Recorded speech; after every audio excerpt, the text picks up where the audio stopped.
Good afternoon, everyone, and welcome to the press conference for the 2022 United States Women's Disc Golf Championships. I'll be your host today, Terry Miller, the Disc Golf Guy, and starting out first, we've got a PDGA representative in Rebecca Duffy. Rebecca, thank you for joining us, and right off the bat, let's start with your title. You're somewhat new to the PDGA in an official employee perspective. What's your title? I'm an operations and logistics manager. I'm one of three. And what exactly does that mean for all of our PDGA members and non-members alike? What exactly does that title entail? What are the types of things that you do? So behind the scenes, we're preparing schedules for our events. We're making sure the courses are in tip-top shape. We're communicating with our tournament directors. In front of everybody, we're out here setting up assets on our courses. We're double-checking the OB lines match our caddy books. And we're still communicating and helping the TD in any way that we can. So we have a big travel schedule. And certainly making sure that the ship is run tight, so to speak, and keeping everything in order, which is awesome. We've had so much growth and development in disc golf, especially at the high level, that all the I's have to be dotted and the T's have to be crossed. So big task, and we thank you for that. And speaking of PDGA majors, you guys, a large part of the team just traveled in the last few days, where you guys came from over in Indiana here to Wisconsin. But what was taking place just a few days ago in Indiana? Our PDGA Amateur World Championships, and we crowned a 15-year-old and a 17-year-old. 15-year-old Cadence Burge and Paul Krantz is our 17-year-old. Both teenagers took our AM World titles, and Indiana was very hot and humid, but we had a great event, and it is so much different here in Madison. Madison, the weather has been beautiful, and it's even a little crisp in the morning. So, yeah, we came directly from Indiana to Madison to help set up the USWGC. Well, don't get too comfortable just yet. I know we have a good forecast, but I've been on this very course with 100-degree temps with 80% humidity. It can get nasty here, although I think we're going to be blessed throughout this week. So much to be said about what you just mentioned, a 15-year-old, 17-year-old. They're playing in the AM Worlds, not even the Junior Worlds, but the AM Worlds. Speak to the growth and the development of our up-and-coming superstars, a bunch of which you saw last week. Yeah, there is a bunch of crossovers. So we'll see our AM World Champions, especially the women playing in this event. Morgan and Jordan Lenz, for instance, are playing pro in this event to see how they will stack up against our FPO field, and which is one of the largest FPO fields that we've had, 92, which is amazing. But these younger generations, I mean, they are up and coming, and for the people on tour right now, they should keep a close eye on these kids. Well, we keep saying that we need to get disc golf in schools, which we know the PDGA works with that initiative to make happen, but we're seeing it. The next generation of players, and of course, not only on our FPO and FA1 divisions, but we see it very much in the MPO divisions as well. But sticking to this week, you just mentioned it, 92 women in FPO, 323 competitors in the event overall. What does that mean for women's disc golf? Oh, that means that we are making strides and growing our sport for women. This will be the largest women's disc golf tournament in the history of our sport, and I just expect it to grow even more. With our Women's Global coming up August 6th and 7th, Women's Global is becoming an annual event, and everybody from across the world can participate in this event. Find an event near you and participate in this event, because you'll be competing against women across the world, and I expect unprecedented numbers for that Women's Global event as well. Yeah, when you're looking at an international capacity and being able to really play from your hometown or wherever you're nearby, to see so many women at that, and then 323 all on one site at one venue or set of venues for this weekend is incredible. What are some of the things that PDGA has to do throughout the week to maintain what hopefully is a flawless event. What are some of the things that you guys are going to continue to look out for throughout the week? Well, the number one thing is communication. Communication with the TDs. If they have a problem, we want them to know that the PDJ is here for them. And Mike Batka, he's experienced at this. He probably questions why he does this every time he runs a tournament like this, but at the end of the week, we want to make it to where it's rewarding for him. So communication will be the number one thing. Another thing is listening to our players. When our players play these courses and practice these courses, we want to hear feedback from them because we want to be able to fix that problem before they start competition, whether it be an OB line that wasn't very visible or maybe a tee pad was cracked and PDJ puts a new tee pad in for them. I mean, it's stuff like that we'll have to do continuously through the week, and we always welcome the feedback, and we want the feedback because with the feedback, that's the only way that we can make our events more. They'll never be perfect, but they'll be better and better each time that we come out, and that's what we want from our players. Well, and I know the dedication of which the PDJ puts out, and even the staff and crew and team that's here, all experienced TDs prior to being part of the PDGA staff. And so where do you pull from? I know you've run many tournaments going back a few years. Where do you pull from when it comes to hosting tournaments, and what are some of the lessons learned that you've brought into this role? One of the things excuse me, there's a bug in my face. One of the things that I pull from is not only my experience, but I had to learn to delegate because I wanted to do everything by myself. And learning to delegate and giving that responsibility to somebody else and trusting somebody else with your event is probably one of the key things to make a successful event, and one that you want to do over and over again. A good core of volunteers. Also, just from my experience, I've been on the back end, I've been on the front end, and drawing from that, I've learned a lot of pros and cons that I can do with my own tournaments, and I bring that into our major events. And I'm so glad that I have the opportunity to work with the PDJ now, because that's what I want. I want our majors to be the best events on the planet. And speaking of opportunities, if you're new around here, some may not know that you've sung our national anthem at quite a few events. Yes. When did that last happen, and when's that going to happen next? It just happened at Am Worlds last week. Their singer pulled out, and about an hour before, Stephen Waite said, "Got good news." And bad news for you. Good news is, you're going to sing the national anthem, and so I mean, and that goes with every other time I've done it. I did it the first time in 2013, I believe, at North Carolina, and I love doing it. But one of the things is I get really nervous. If it's a bunch of strangers, I don't get nervous, but in front of my peers, I do get nervous, and I'm singing the national anthem again. Sorry. All right. Well, I think that's really a treat for all of us. We appreciate all of the efforts that you and the rest of the team are going to be putting forth this week. Thank you for everything you guys are doing. And one final plug, if somebody does have either feedback or questions or concerns, where's the best place for you to direct them? Well, every event has the feedback button that you can click on the event, or they can email our event support team at eventsupport@pdga.com. All right, everyone. That is Rebecca Duffy. We'll be right back.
Welcome back, everyone. Paige Pierce is joining us now. And Paige, I was going to say, you've got last year's U.S. women's title to defend. You also just picked up a title a few days ago. Very short turnaround. Yeah. The Preserve, here we are in Wisconsin. You said it's going to be a super busy week. You got a million things going on. Why are you taking on so much? I think it's part of growing the sport. For me, I like to take on responsibilities that I probably shouldn't, but it's part of my passion. It's just part of my nature, really. It's just disc golf is what fires me up, and so any way I can help out is always fun. And having the opportunity to host on Jomez Pro we haven't had the women's coverage on there for a couple of years now, so it's cool to get that opportunity, and definitely one I'm going to say yes to. Same with the celebrity skins tomorrow. I made sure to book it here. I left at sunrise from the Preserve so that I could get 2 rounds in yesterday and then 2 rounds today, because I'm not going to be able to practice these courses tomorrow. So, it's busy, but that's kind of been my whole life since I came on the tour in 2011. Well, and then to add to that, you mentioned at the Preserve as well that this week, little extra special, we're in Wisconsin. Your fiance, she is from here, Alyssa, and having family and additional people come to town. Yeah. It's going to be quite the family affair here. Yeah, totally. And, it was great. It was only 5-hour drive, so it wasn't too bad. But, it's only an hour. Her family is like an hour east of here, so they're all coming up tomorrow. Alyssa and our puppies will be here today. And, it's fun. It's good to be back here in Wisconsin. And Wisconsin in the summer is just gorgeous. I forget how green it is. And right now we're at Token? Yep, Token Creek. Yes, we are at Token. Sorry. We're at Token, and this is like an ideal disc golf course with luscious green grass, but then, off the fairway, you're in trouble. So I think it's beautiful, and I'm happy to be back in Wisconsin. And that was actually a question I was going to have much later for Owen, is talk about the difference when she's used to, we'll say, LA golf, or any of the place where you traditionally have a lot of dirt, or maybe some of that dead grass. What's it like coming here to the Midwest? Does this give you maybe even some Milo vibes, or what's it like when you come here and play with these courses that we have? Yeah, I think they complement each other really well. They're very different courses. I just talked about this earlier, but this course, luscious green grass and not a lot of fairway trees. So you're not going to be able to play skip shots, really. Where you hit the grass, it's going to grab it. I think the other course is quite a bit different. There's a lot more elevation, and there's not much grass. Like hole 1 through 4, yes, and hole 18, yes, but most of the course, when you get up to the top, you're in the woods, and it's a lot of pine straw and dirt, so you are going to get ground play out there. And I actually hosted Jomez Pro this morning, and Owen was on there, so I got to see how a player like Owen plays that course. And no spoilers, but she did pretty well. I think I'm sure you're going to ask a question. What I was going to do is actually backtrack. The last time you were here was to spectate and take in Am Worlds 2016. In fact, we were literally just feet from where we're standing right now as they were closing out the Worlds. You've been a fan of going to Worlds, seeing the juniors, seeing the amateurs. We just saw Am Worlds crowned last week, including a 15-year-old in FA1. Pretty incredible. What are some of the things that you're thinking about as you're watching players move from the amateur ranks to now come and compete with you? This is a perfect place to come do it, right? Right after Am Worlds finishes. I don't think it was too far down the road. And also, the courses are relatively simple. So, we have 15 holes total that are under 300 feet. So, amateur has a chance to win this tournament this weekend. So really, I think you said it a minute ago, opportunity. Opportunity is the word that is going to ring true this week. It's anyone's opportunity. So if you just came off Am Worlds, you hit your first ace ever, you won at 15 years old, this is where you should be. And I hope those girls are coming. I haven't checked. I'm unsure if Cadence will be here, but I know the Linz twins, who have turned down cash in the Pro Division in Florida this year, and are certainly ready to make that leap. So it should be really exciting. This is the perfect place to make a name for yourself. So I hope they do just that. So let's compare and contrast and get insight. Last year, 3 rounds, 3 different courses. This year, 4 total rounds on 2 different courses. But these courses are not quite as long as what you're used to playing on the tour. So maybe give us some insight about either the opportunities for birdies or just what you think of the course in that sense, because these are, I'll use air quotes, these are relatively short compared to what you're used to playing. Very short. So talk about that. Yeah, I just said it. There's 15 holes under 300 feet, which is pretty crazy to me, but I'm just going to choose to not be upset about that and just go with what holes I have to play. But I do want to just challenge the PDGA and the decision makers, I'll say. We talk all the time, especially in the last 2 years, about the parity in the women's division and the ever-growing talent. But when you get us on a course like these, yes, I am not being sarcastic. I love these two courses, but it doesn't give us the opportunity to showcase the new skills that are being created. But I think it's going, from the fans' perspective, I think it's going to make a really, really engaging and exciting championship because it levels the playing field. Even the par fours, I'm not looking for eagles on any of the par fours. They're pretty well placed baskets where the eagle's not really in play. So honestly, I don't think of any certain hole and think I have an advantage. And I think that's cool from a fan's perspective. I think it's going to come down to who's putting the best and who's staying on the fairway at this course, but overall just who's hitting the most putts. I want to go back again to just a couple days ago. You had claimed yet another title on the Disc Golf Pro Tour, and it just happened to be 6 years ago that you had claimed the first title on the Disc Golf Pro Tour. Those are congratulations. That's incredible, of course. Bradley Williams on the MPO side did the same, which is far more unique than yours. You win all the time. Bradley Williams doesn't win all the time. But really, that date, 6/26, was also the one-year anniversary of you getting edged out by Catrina Allen at the World Championships. Okay. If you think of it that way. Okay. Did any of those dates cross your mind? Do you ever think about that kind of stuff? I don't until people come up to me and tell me that. I'm not on any social media platform, so I don't even know the stats or anything like that. So, quite a few people told me that. Ella said that to me during their round and stuff. And that's cool. I think stats are... the disc golf world, us having stats makes it more legitimate, I think. Like when we have such a big emerging sport that we have a whole stats department, that's pretty cool for me because that wouldn't happen 5 years ago.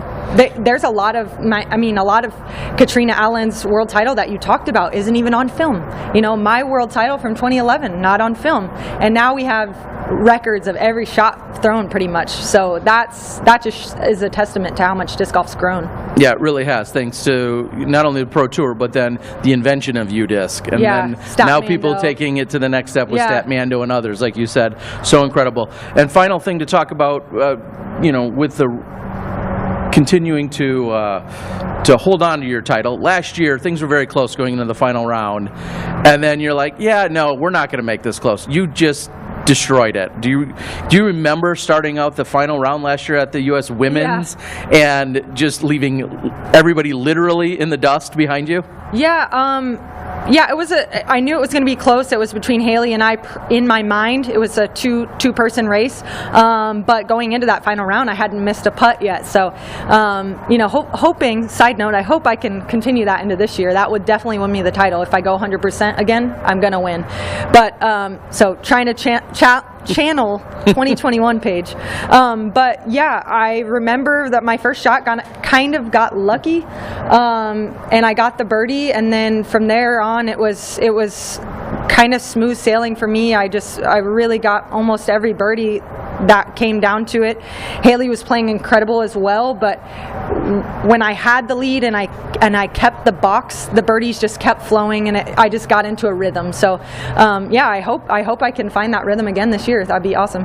Well, everyone, that's Paige Pierce looking for that rhythm and flow, looking to defend her title. Best of luck. Thank you.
Joining us now, we have Hailey King. And Hailey, normally I would open and say, well, Wisconsin resident in your backyard, but not so much anymore.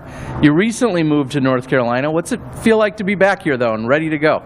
I mean, it feels really good. I honestly haven't played these courses too much, so it feels like I'm just going back to the days where it was just pure fun, you know, no need to worry about caching and stuff like that, so it feels good to be back here, a lot less stressful.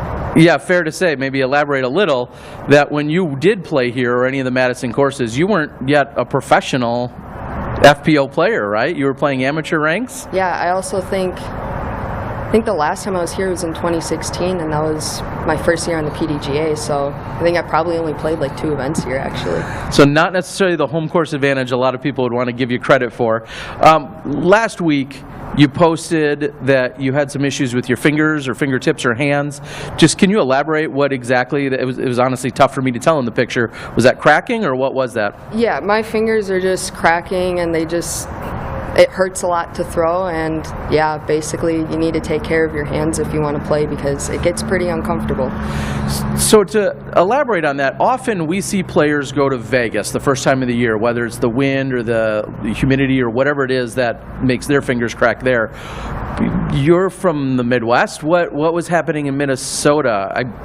Do you have any idea? I have no clue. It's gotten to the point, like, I've started to use lotion. I have used it for probably over a year now, and it's like, just doesn't change anything. My hands just constantly crack. I don't know. Okay, so on a scale of 1 to 10, this very moment, and going into, we'll say, Thursday's opening round, like, how's your hand feel, 1 to 10? It's fine. It's fine. It's just more of a mental obstacle.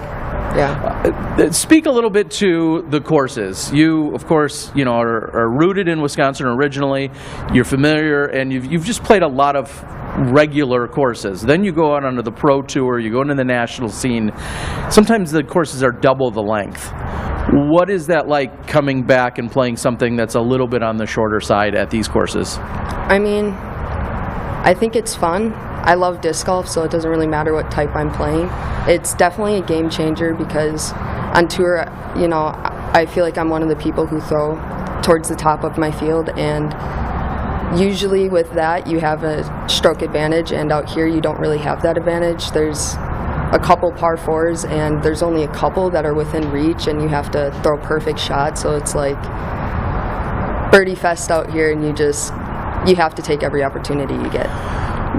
When we look at trying to get more eyeballs on the FPO division and on women's disc golf, do you think there's any correlation between scores and interest or viewership? And what I really mean by that is, do you think it's exciting when someone sees a group of lead card women all at 10 under as opposed to 1 under or 1 over? Do you think that scoring makes a big difference? I honestly don't really have an opinion on that because I've talked to a lot of people about it, and it's like, sometimes, yeah, it's cool to see like 20 under, but then it's just like, well, is that all 18 holes, 200 feet where you got the 20 under, you know? I don't know. Everybody has their own version of golf, how they want to see it played, and I don't really care. Okay, fair enough. I mean, you're going after the birdies regardless. Being so close to some of your family members, any additional people on the bag? I think like your dad possibly. Will he or anyone else be here this week to be on the bag or support network? I don't really have plans for a caddy right now. If my dad wants to, he's more than welcome. He knows that. But my family is going to come out and watch. I kind of don't want to caddy this year. I just want to carry my own bag. Innova makes pretty nice bags, so it's like I don't have to wear a chunky one that hurts my back. And yeah, they'll be out there in the crowd supporting me, so yeah. It's a great plug. I like it. All right, what are maybe my last one for you is, what are some of the other things that you're telling fellow competitors that are must-hits or must-do in Wisconsin or must-visit or must-go see? Is there anything, whether anywhere in Wisconsin, that you're like, hey, you need to go see or do this? Is there anything? You just need to get some good cheese curds, that's it. I couldn't ask for a better answer. We've got Hayden Henry from the PDGA for you. Hey, Hailey. Hey, a photo just popped up on my Facebook from a year ago, and you were signing autographs for, you know, a few little girls, which I'm sure happens all the time. Who was a player that you looked up to when you first started playing disc golf, and were excited to meet? That's honestly a really tough question. I don't really idolize anyone, never really have, and I guess the only person I could think of is Barrett White, and she's just like the perfect person that, I guess perfect role model to play disc golf. Yeah. Nice. Well, what are those moments like, sharing them with the fans?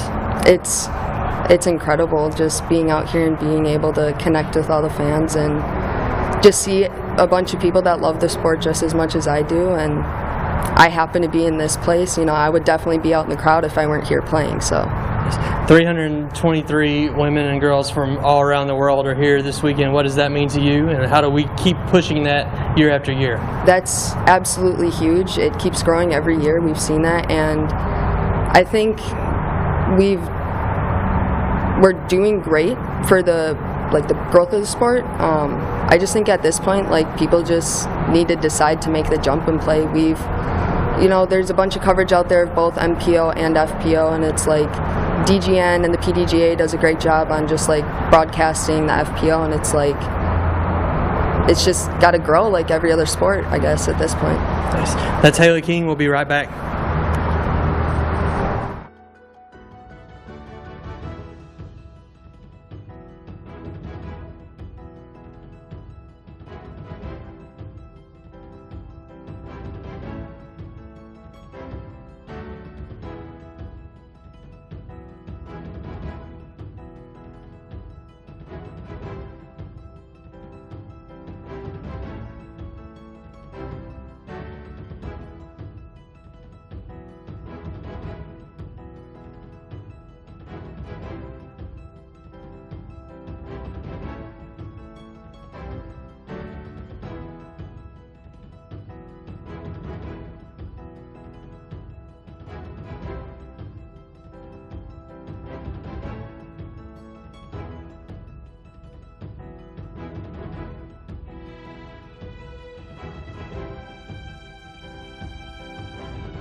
Welcome back, everyone. Ella Hansen joining us now, and I have to go right to your final round, your performance last year. Of course, you've grown as a player. We'll talk about that, but U.S. Women's last year, you very much put yourself on the map with that performance.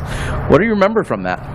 Yeah, I practiced that course once, and it kind of was a birdie or die style course, or like pretty much everything was gettable.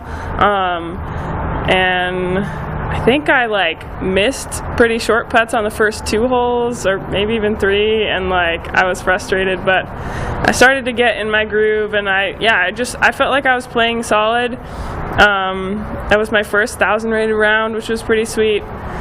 And then I basically discovered that I could tie for second on the last hole and got really nervous and missed a really short putt. But I remember that too, but like whatever. You're saying, like looking back on that experience, like how I felt in the moment, I feel like I've grown a lot as a player since then, and like mentally too, being able to stand up to some of that toughness as well now. And of course, that's been on display throughout this year, and I think back to the last few weeks, we saw you at the Match Play Championships, and then just at the Preserve a few days ago, you're on lead cards, you're under the spotlight. Where are you at with your game and your overall mental output, we'll say? Yeah, I think, skill-wise, I feel like I have the skills to, win this event. We're getting there in terms of mental toughness. Like last year, I was basically just nervous to be on a lead card, or even like if it was like, oh, if I make this putt, I tie for second or fourth or whatever, I would get nervous about that. And this year, I think I've gotten to a point where I'm pretty comfortable with like second and third, and fighting for that, and getting closer and closer to being able to fight for a first place finish. And I think I've just been building up, my mental strength and resilience and stuff out here this year.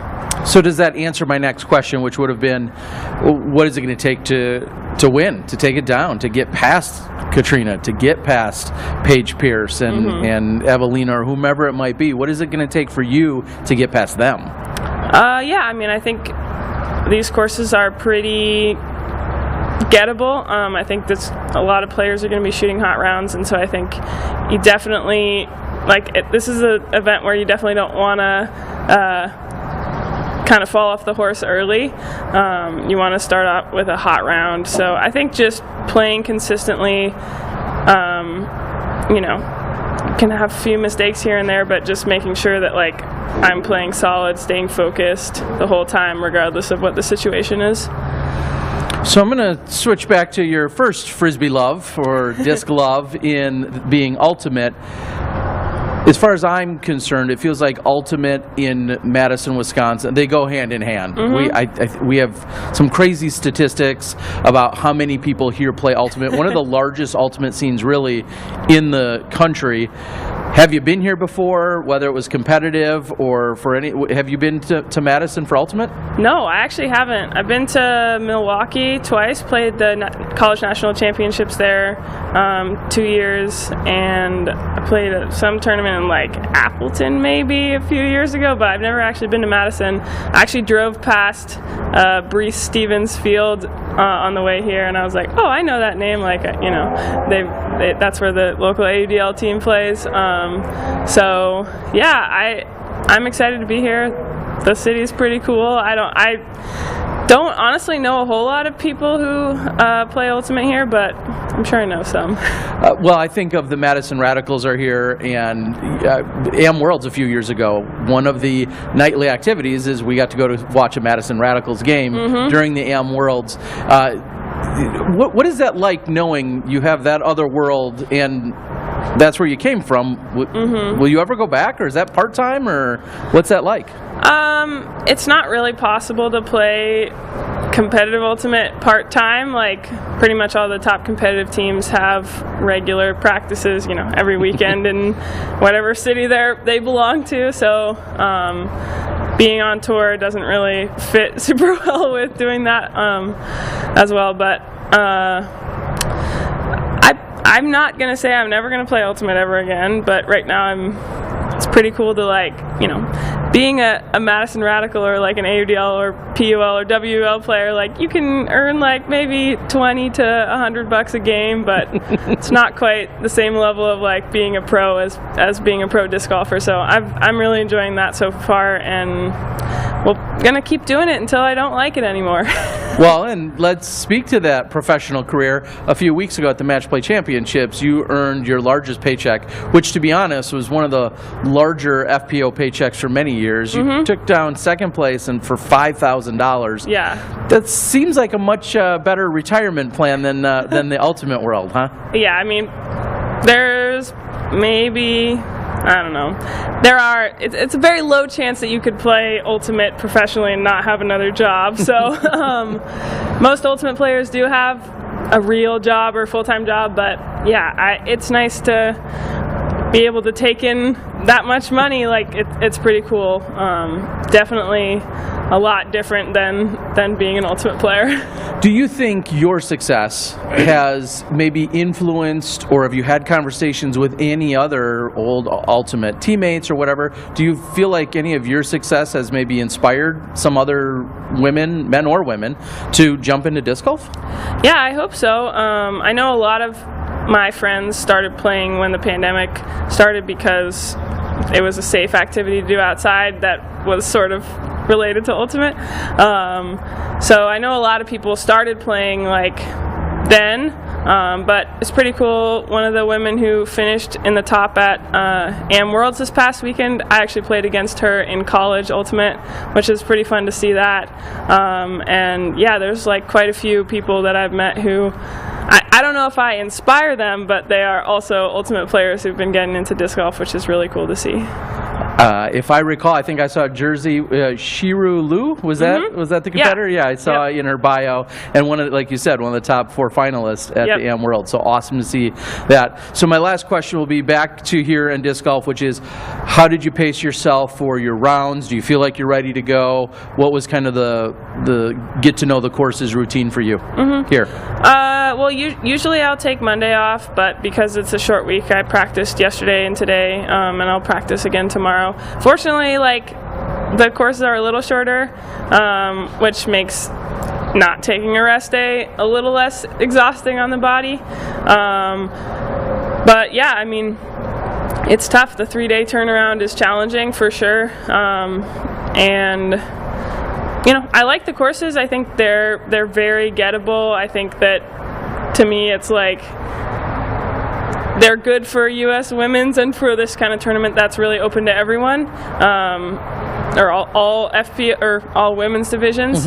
And you know, they're not, I don't think there's any par 5s or anything like that, so definitely shorter. A lot of forehand friendly holes, and by forehand friendly I mean some like forced forehands almost. But I've enjoyed both the courses, and yeah, just trying to get to know them as best I can while making sure my body is feeling ready to go. All right, everyone, that's Ella Hansen. She finished 3rd last year, looking to improve on it this year. Best of luck to you. Thanks, Terry.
And joining us now is Catrina Allen. Kat, last year you had a 5th place finish, tying with Holly Finley at the U.S. Women's. 3 courses, 3 days last year. Here, 2 courses over 4 days. I feel like you'll play whatever golf's in front of you. Is that a fair statement? Does it matter? Yeah, no, it doesn't matter. Or at least try to not make it matter.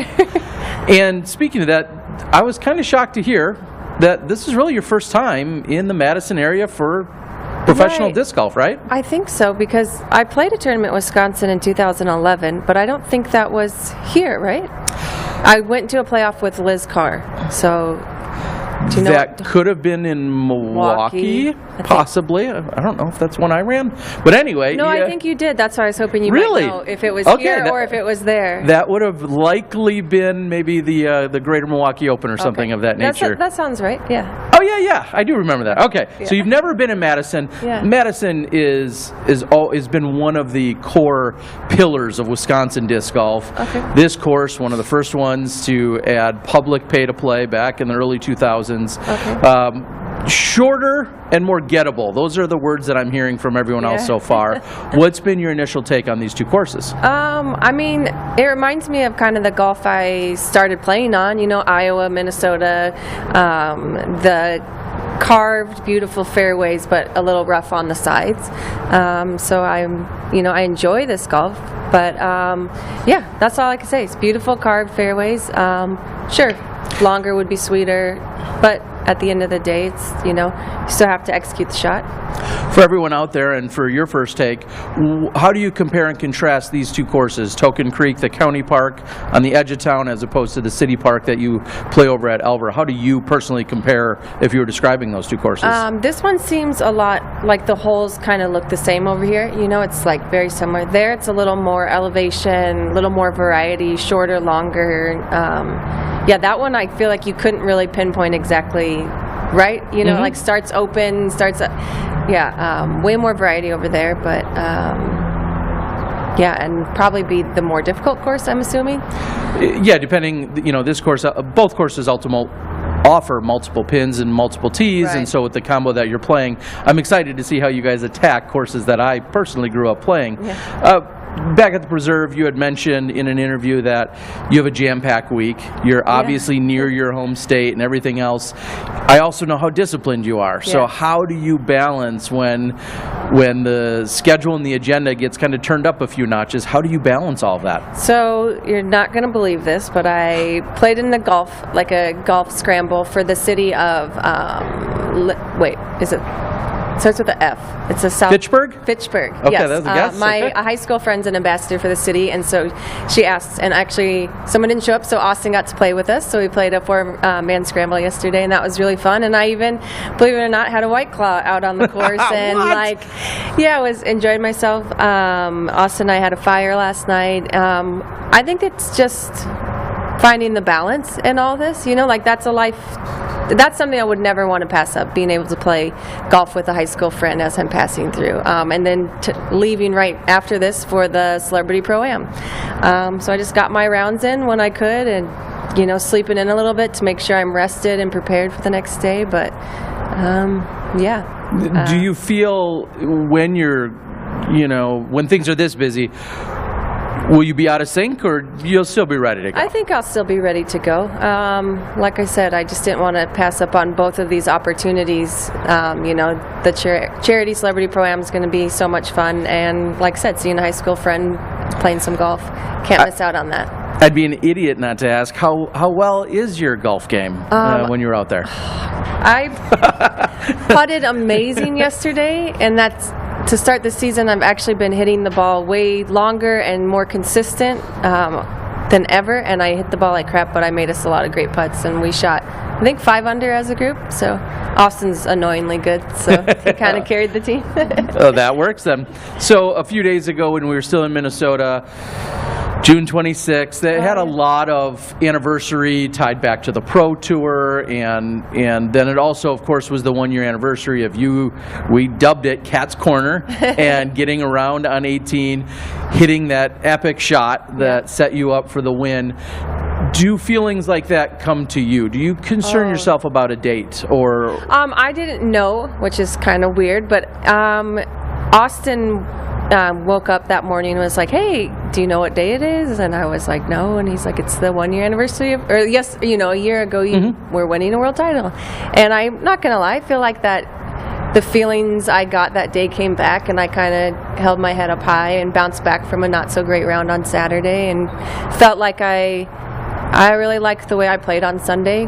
Missed a couple opportunities. A solo second would have been amazing, but I was really proud of how I fought, and I feel like that's how I won that world title. And so, yeah, definitely all the feelings. Perseverance for sure. And yeah. Last weekend, when I was in the booth commentating, it felt like you were just 2 inches low. Oh my gosh. I was feeling your frustrations in the booth. Yeah. 2 inches low. You were right on line, 2 or 3 inches low. Yeah. Can you attribute that to anything? You were just 2 inches low that day. Yeah, and I feel like my putting stroke feels so incredible. I feel so confident.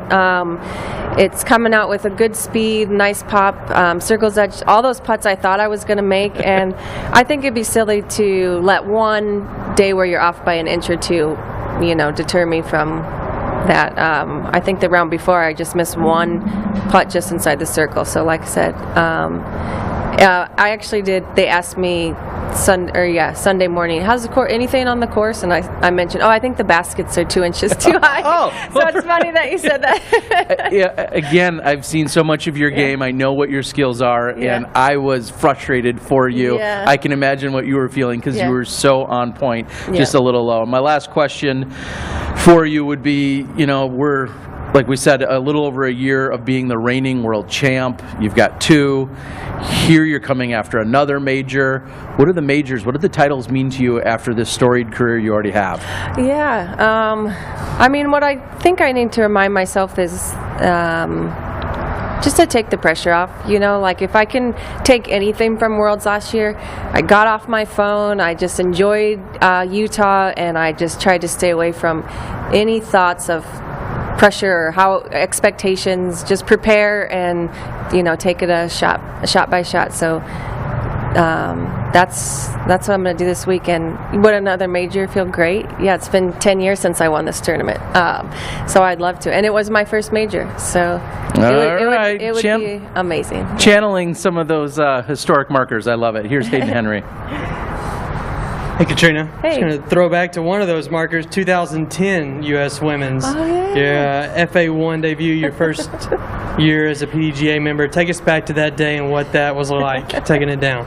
I think if I remember right, I said something like I think I was leading for most of the tournament and then just had a really rough round on one of the windier courses with OB. And I just... I think I got back away from that. But someone had asked me, how did you do? And I was like, I didn't choke like I did yesterday. And I came back from, I think it was a 9-stroke deficit on the final day. Nice. Yeah. There were 61 women playing that event in 2010. There are 323 playing right now. What does that mean to you? It's insane. It's really incredible. And I'd like to hope that, people like Paige and I have really, pushed the envelope, and not only are there 331, but if you just look at the FPO and how stacked it is and how talented everyone is, and just how not just the numbers, but just the player abilities. Like, everyone has really stepped up their games, and so it's just awesome to be a part of all of it. All right, thank you, Catrina. We'll be right back. Okay. Thanks. Thank you, guys.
And joining us now is Eveliina Mandujano. Valerie, how you doing? I'm doing well. A very relatively short drive, we'll say, to head over from Minnesota over to here, 4.5, 5 hours at most. What were the travels like? Was it quick and easy? Did you get out Sunday night or did you come Monday morning? We did get out Sunday night. We all showered and then left. And Mason drove about 2 hours, and then we just pulled over and kind of napped up, or I guess slept until 6 o'clock, and then left from there. And then got here pretty early, around like I think 10ish. So many of our competitors, I think immediately back to last year's U.S. Women's. However, you nor your sister were competing. Was that all just part of the travel schedule that you didn't head out to the West Coast? Yeah, we decided that it was pretty far from where we were at originally, so we just decided to skip it. Okay, so let's go to the last time you were here. Yeah. At this park, literally just a few hundred feet from where we are at right now. You won the Junior Girls Under 19. Yep. And you beat Konopanis by 35 strokes. But most importantly, you became an Am Worlds winner again. What are some of the feelings and takeaways, if any, from that many years ago? I think it's great coming back and seeing how much I improved, how I look at some of the holes and I remember some I don't, and there was quite a few holes I took a big number and I was like, I definitely improved because I can 2 this hole or I can 3 it, when I know I took like a 5 here, or I don't know how many years ago, 6 years ago now, but it's definitely great to come back and see how much of a player I've grown in as a person. Yeah, and I wanted to be very clear. I mentioned Kona simply because she was one of the other superstars that we still see today. I'll follow it up and say your sister, Alexis, had won Junior Girls Under 16. She won it by 23 strokes, and one of the other superstars we see out there is Cynthia Ricciardi. So I wanted to put that out there for everyone, is seeing these names reemerge and still be here all these years later. How are you feeling after playing the Preserve? Health-wise, are you all ready to go? Is there anything that feels out of sorts or anything physically? Physically, I feel fine.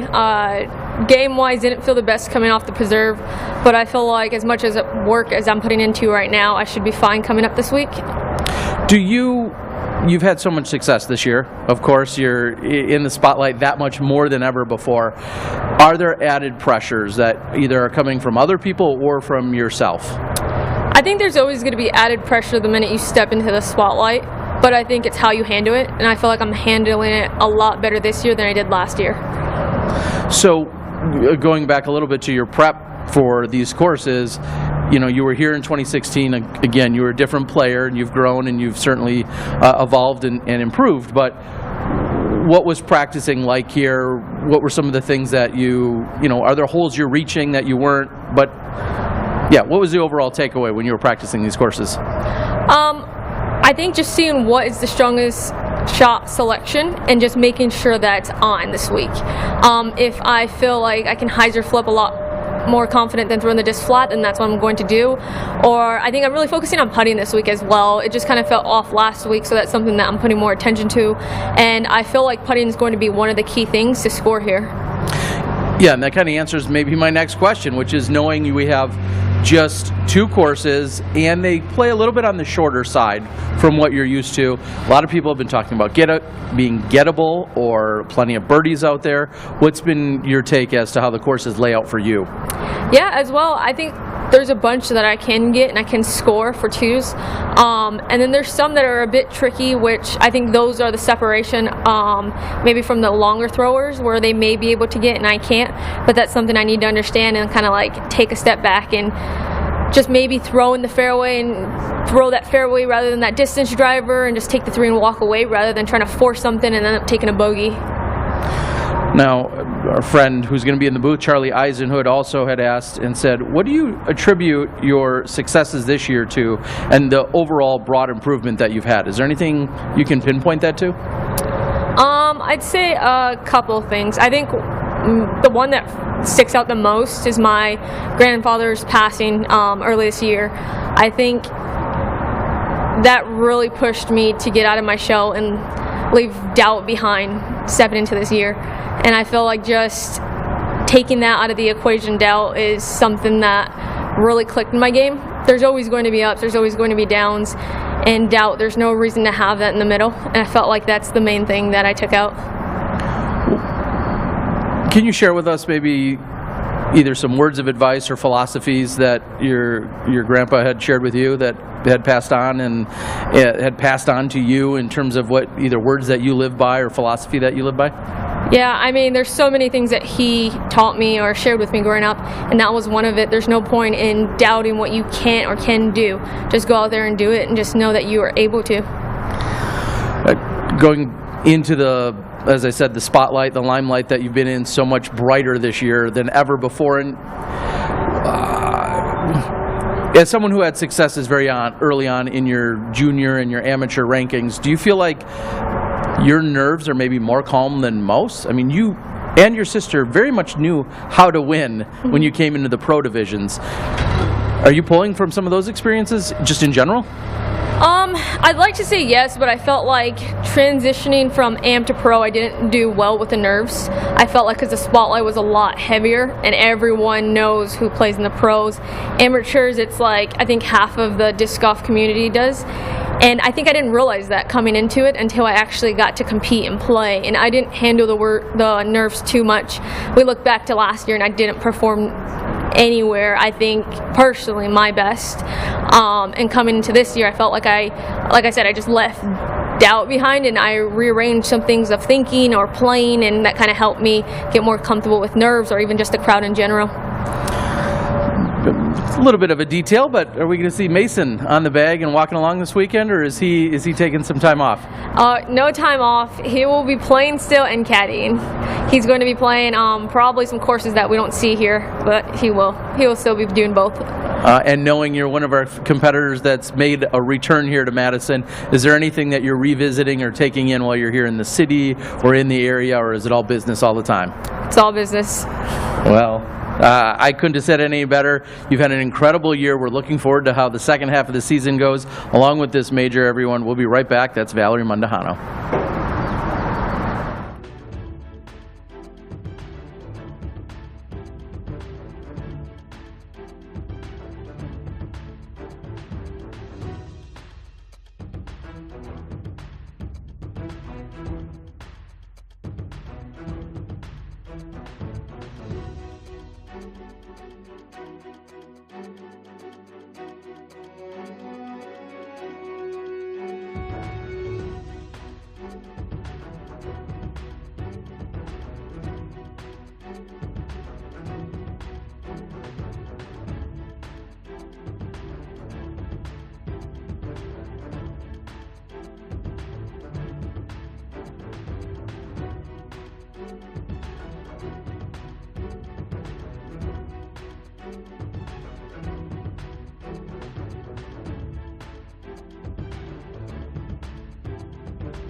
And welcome back, everyone. Joining us now is Missy Gannon. And Missy, relatively quick trip to get from the preserve over to here. Talk about some of the planning, preparation, and things you've been doing over the last just 48 hours or so. Yeah, we kind of slow rolled it here. We got here, I think, around like 7 p.m. last night. So my first round was this morning. I haven't even played Elver yet, so I played Token today.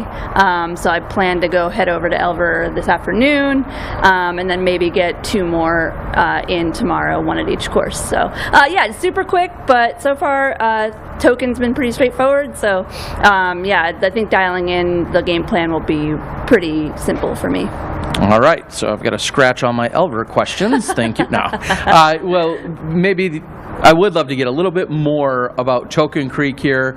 Relatively flat, you know, relatively open for the most part. But what are some of your takeaways, maybe even relative to distance and the pars? What are some of your initial takeaways here? Yeah, I think it's all about staying in the fairway here, which seems pretty easy, but the rough is pretty rough. So if you you know, kind of miss your line, and you're basically giving away strokes at that point, because really I think every hole is birdieable. So birdie or die kind of brings that other element of stress, I guess. You know, it's like, yeah, it feels simple, but if you're not getting the birdie, you're giving it to somebody else. So yeah, it'll be fun to kind of see what the scores look like and who's coming out hot. Maybe a new name we've never heard of before, or a newcomer coming up the ranks. So we'll see. That's been a consistent theme, is that we feel like we're going to see a lot of birdies this weekend. Usually when it's birdie or die, as you just said, or relative or somewhat on the shorter side, the putter is that much more crucial. Yeah, right. Clearly, advantage Gannon, right? So how do you position yourself or think about a course where your putter is going to you're going to have to rely on it even more? Yeah, no, that's great for me. You know, not every putt this morning was a tap-in, but I was practicing those 35-footers when I was a little off my approach or off my line. You know, I still knew that it's going to come down to the putting green. So yeah, I feel really, really good about that. Other than that, you know, I play relatively clean golf. So like I said, getting off the fairway here could pose some pretty difficult challenges. So if I can just stay in the fairway and make my putts, then I'm going to have a pretty good chance out here.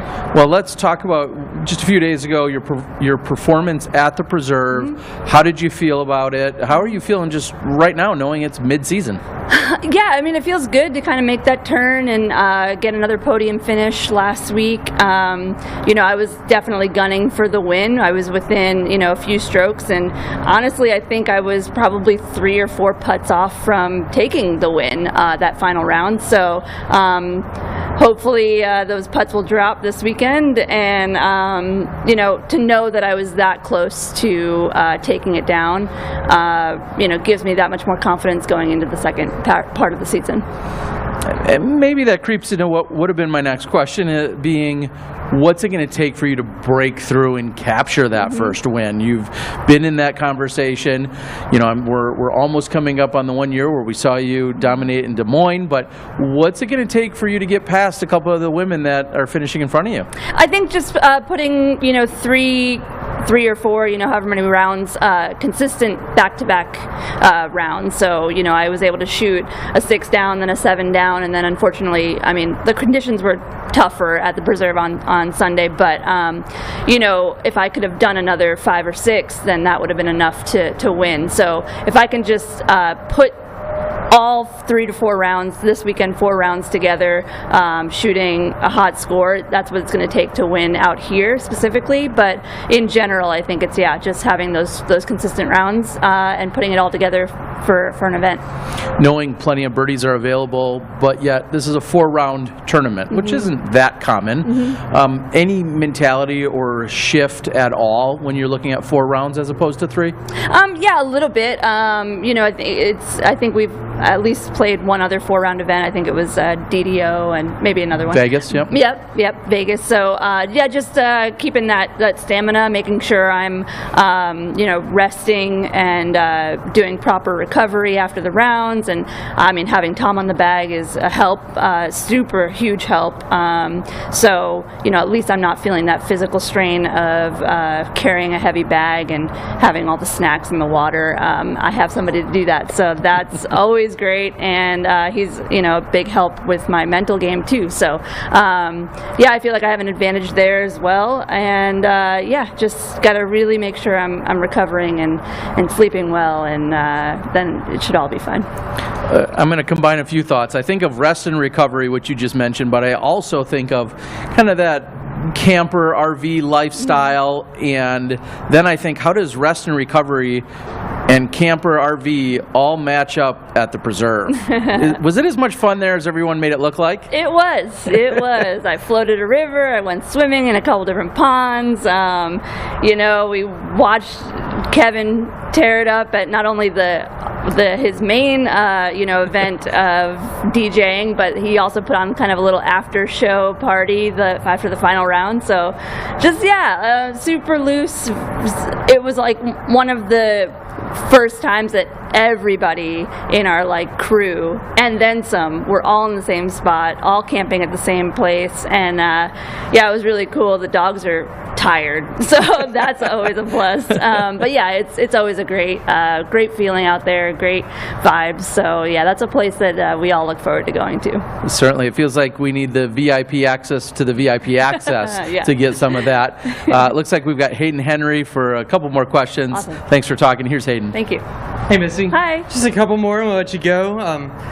Coming up in the game, was there a woman disc golfer locally or professionally that you looked up to and tried to emulate out on the course? Yeah, I mean, I was a big fan of watching. Back in 2017 was kind of when I was in between, moving up from after Am Worlds up to pro, and I was fortunate enough to meet Valerie Jenkins and Paige Pierce, and obviously Paige and I have continued our friendship since meeting her way back then. But she was a huge mentor to me and took me under her wing and really helped me get a foot in the door with sponsors and getting my name out there. She saw something in me that maybe I didn't see initially, but so a big shout out to Paige, and I'm just stoked that we were able to continue that friendship, and now we're competing at the top level and battling it out week in and week out. So that's really cool. And so those two women I think were my biggest influences. Nice. Now that you're in this position through your success out on the tour and through doing things like you play and getting out there and meeting young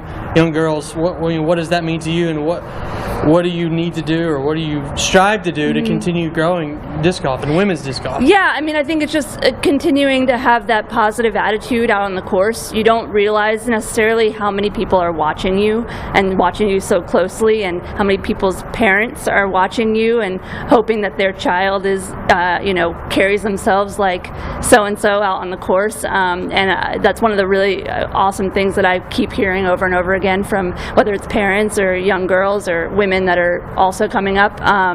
They always say that I look like I'm having just a fun time, and I'm super happy out there, and it's because I am. And I also know how important it is to have that type of mentality and show that on the course for people coming up in the sport. Nice. Thank you, Missy. We'll be right back.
Welcome back, everyone. We have Holly Finley joining us. And Holly, this is an area, Madison and the area is someplace you've called home for almost a decade. So what does it mean to have a PDGA major essentially in your backyard? I know you're on the road now, but this is essentially your backyard, your stomping grounds. How does that feel?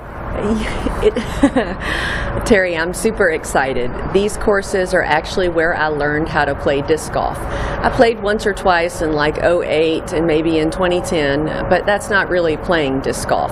This is where I fell in love with the sport. You know, I bought a disc, my own equipment. I came here multiple times a week to learn how to get better. I made friends. I joined the local league. You know, this is where it all happened. The Token, High Stand, and Elver. Yeah, well, then that immediately begs the question, are there any additional expectations or pressures? You know the courses better than any other FPO competitor in this event. It feels like you have a distinct advantage. Terry, my disc golf life and my other outside of disc golf life operate on two separate standards. In disc golf, I always expect to win. And that's probably not operating from the most wise position in regards to making decisions as far as course management goes. Now, in my real life, I live life with no expectations, so everything is a surprise because I never want to be disappointed in people or any situation. So I think I'm going to bring that aspect of no expectations over to this disc golf weekend and see how that fares for me. Sounds like mixing the two sets of advice and philosophy, and I love it. What were you thinking when it was officially determined which courses would be played? Like we just said, you have this intimate knowledge of all the local courses. There's a few courses that are even easier. There's a few that, you know, in certain configurations might be tougher. But overall, what were your thoughts when the courses and the configurations were known to the world? I was very pleased that our tournament director, Mike Batka, decided to give the female professional open division the opportunity to play both Token Creek and Elver Park. I think it's a great mix of course styles. Token Creek is a bit more open. It feels golf coursey. It's very, very manicured and lush. And Elver Park is a little more park style, slightly more wooded throughout the course. Plus it's got a little bit of elevation to it. So I think it's a great mix of the two courses, and I'm really stoked to see how the skill level of today's women's field are going to score out here, because you know I've only played, let's say, the Mad City Open, which is an A tier, and it doesn't draw that big of a crowd. We've had Sarah Hokom, our local hotshots like Barrett White and Des Redding have played before, but I'm not sure I've ever seen, you know, these girls that can throw 450 to 500 touch foot on courses like this. So I'm excited to see what kind of score spread we're going to have, and you know, the birdie fest that's going to happen out here, preferably by me. Hopefully, yes. You're leading the birdie fest. You're headlining at the birdie fest. Yes. There you go. So Token Creek specifically, the course we're at right now, there has always been this philosophy of either you're playing the longs or the short pads, and then you're only playing to the short, middle, or long baskets. They're almost never mixed up, is what I'm trying to say. Right. It's either all short baskets, all medium baskets, or all longs. You're right. This week, that philosophy's been changed. Gone. It's out the window. Out the window. A few short tees, mostly longs, and then a varying mixture of pins. That's going to change up things a little for you, right? It is, because like you said, we've pretty much had the same type layouts. The very rare OB they have out here is actually the same they've had in the past, so I'm familiar with that. But yeah, the T-pad and the pin mix placement is certainly different. So I did have the opportunity to stop in when I was passing through town a couple of weeks ago, and you know I had to get a little cheater play on the layout before anyone else. So I've been contemplating the best way to attack the holes in the tournament layout positions. On a slightly more broad scale, how would you describe the Madison disc golf scene to the world? It's incredible. I didn't really understand what a sense of community felt like until I started playing disc golf. And I got that feeling here in Madison. People were inviting me to play with their friends. They were inviting me to their birthday parties. These people didn't know me. They were inviting me to their church services, you know, their weekly leagues, what they call their Sunday services, which is just a Sunday morning league, not necessarily religious. That's just their form of religion. And it was just incredible how welcoming and joyful and kind everyone was when I moved here. And people were so willing to share skills, and not in a you suck sort of way, but wow, you seem talented and I want to help you get better, you know. So try these things that worked for me when I was a beginner. People were giving me discs. It was just so incredible. I really think that because I landed here, it's a big influence on why I fell in love with disc golf so much. Sounds like you should be writing the disc golf pamphlet for Madison, and we love it. On a slightly more serious note, you made a very legitimate post just as recently as yesterday, talking about being on the road, being on tour. Can you kind of summarize? Because I think it is a solid PSA really for the world to know. Yeah, we have a lot of touring players that live in RVs and vans, specifically females that travel alone. And oftentimes fans are excited to see us, and we're very excited to see y'all too.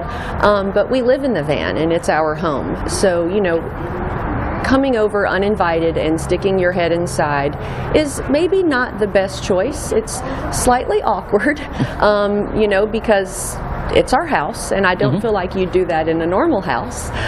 So we love you guys, we love our fans, but please don't follow us home from the course, aka our vans.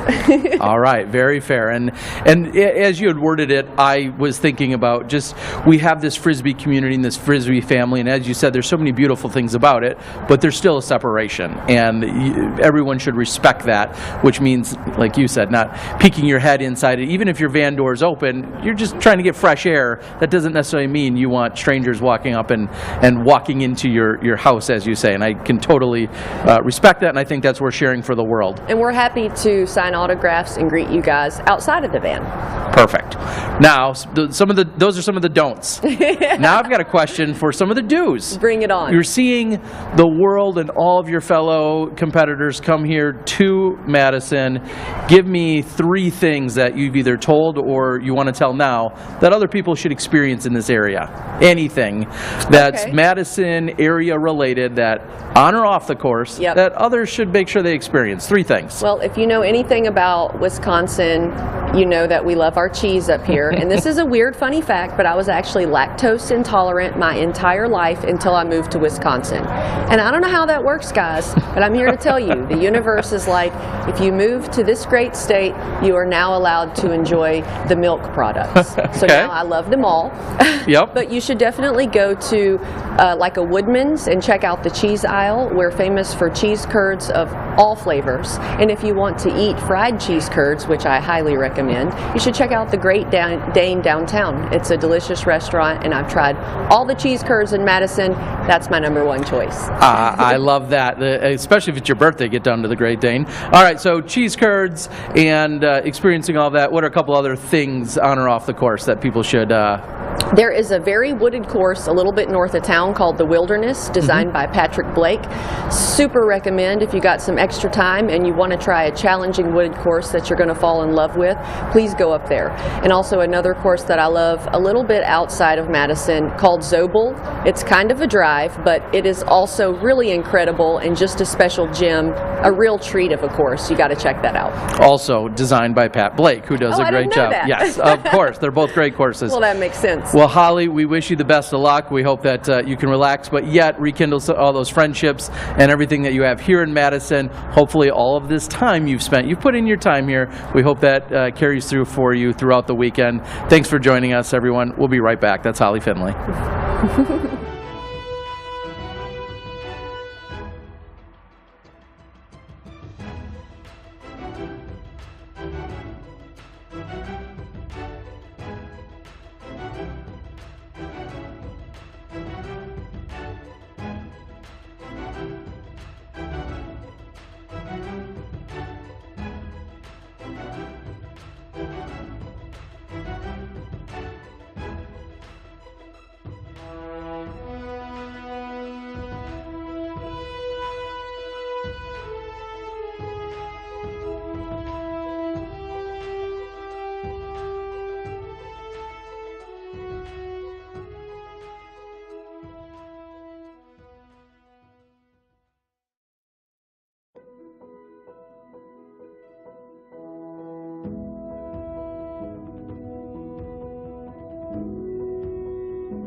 And joining us now, our 2012 world champion, and Sarah Hokom. And Sarah, a lot of people making the transition coming from the Preserve over to this course in the Madison area, but you've already been here a few days.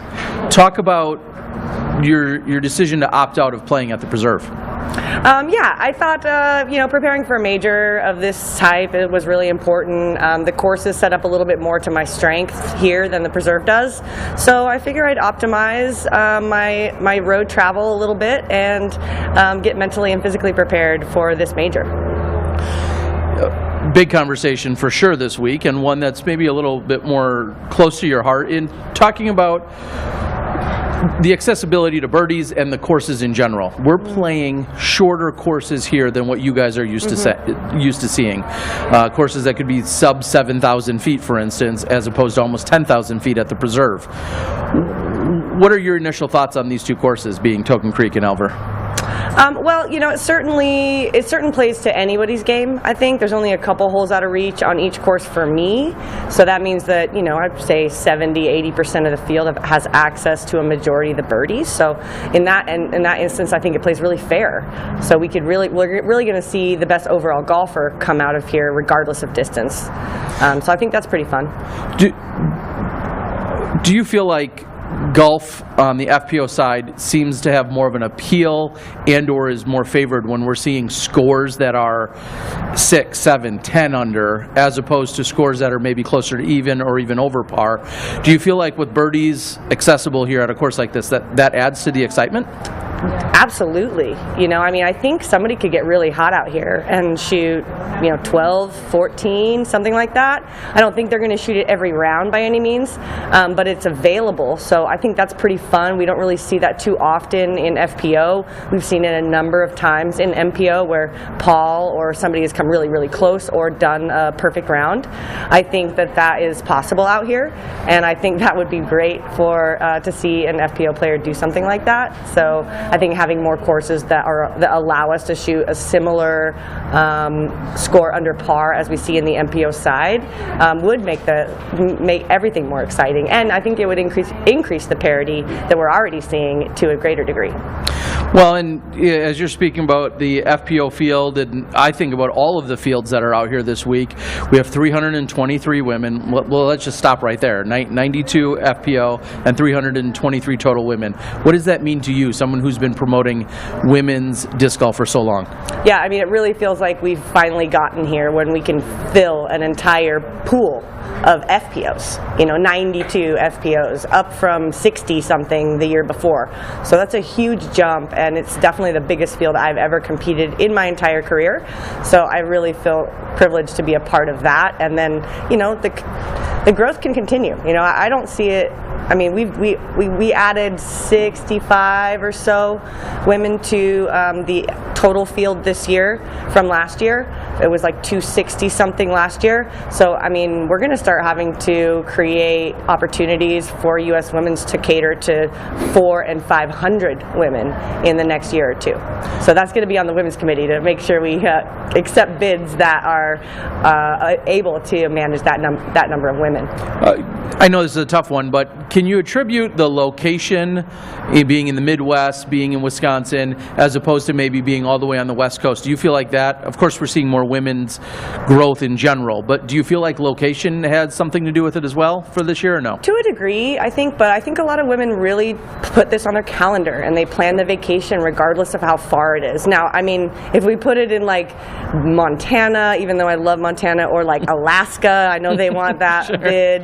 There's a couple places that are really a lot less accessible than Madison, so I think that is great, especially because the upper Midwest has such a strong women's field with the Wisco Disco that just happened, and there's a number of like the Michigan Women's Series. There's a number of series in this area. The Dolls community is all around this area.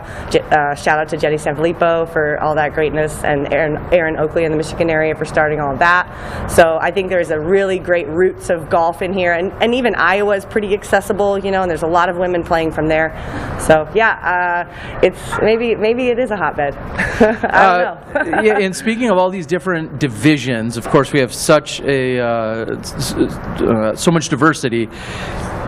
FPO for you, at what point will we see you wanting to contend for maybe FP40, or is that not at all a concern to you?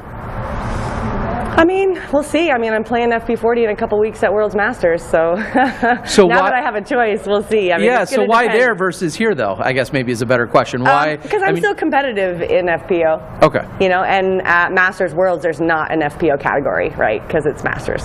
So at that point, you know, and at Worlds this year, of course, I'm going to play Masters Worlds, but I'm going to play still FPO Worlds. But yeah, I don't know. We'll see. I mean, the competition will certainly tell me where I need to be, I suppose. All right, and speaking of competition, coming in from Charlie Eisenhood, he says, your best Elite Series finish this year came at the Champions Cup, the first major. You took third place. You've had 8 podium finishes at majors since 2015, including your USWDGC win. Do you find a new level of focus for majors? Do you dial it in? I mean, you just said you didn't play last weekend and you were here. Is that all part of finding a new level of focus? I think to a degree, yes, but also for the Champions Cup, I played the weekend before at the Silver Series in Florida, and I only got a couple days of practice for that one and did really well. So I don't know that there's quite a formula, but if I played last weekend, it was going to go 7 weeks in a row for me with 2 majors in there. So I really felt like it was time to just take a rest and capitalize on my strengths and get mentally and physically prepared for the majors especially. So I don't know, we'll see. It's always an experiment, and this is what I'm trying this time. So last question then is, speaking of that rest and also knowing what's ahead, an insane schedule for these next few months, where are you at? How recharged are your batteries on a scale of 1 to 100? Where's your battery level at right now? We're like 100. We're there. Yeah, we're good. Sarah Hokom, 100% Energizer Bunny, keeps on going. Sarah Hokom, we'll be back in just a moment.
And joining us now is Kat Mertsch. And Kat, so many of these competitors have at least visited Madison or played AM Worlds here a few years ago. The Mandujanos, for example. Cynthia Ricciardi was here playing in 2016.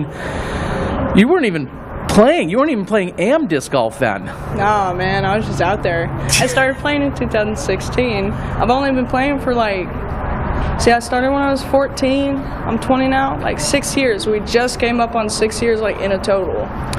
So here you are, being a viable competitor at a PDGA major in under 6 years.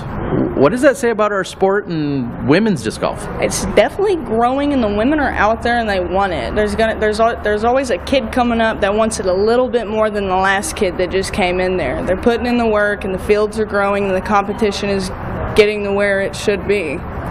Well, maybe speak to that for a moment as someone who's on the younger side. Our AM Worlds champion was just crowned about 5 hours from here, down in Evansville, Indiana last week. Cadence. Yes. 15 years old. Yeah. Have you ever seen her, played against her or anything yet? No, I haven't, but I'll be looking forward to seeing her on the tour soon. She's going to be coming up. I mean, the kids are just coming out of the woodworks at this.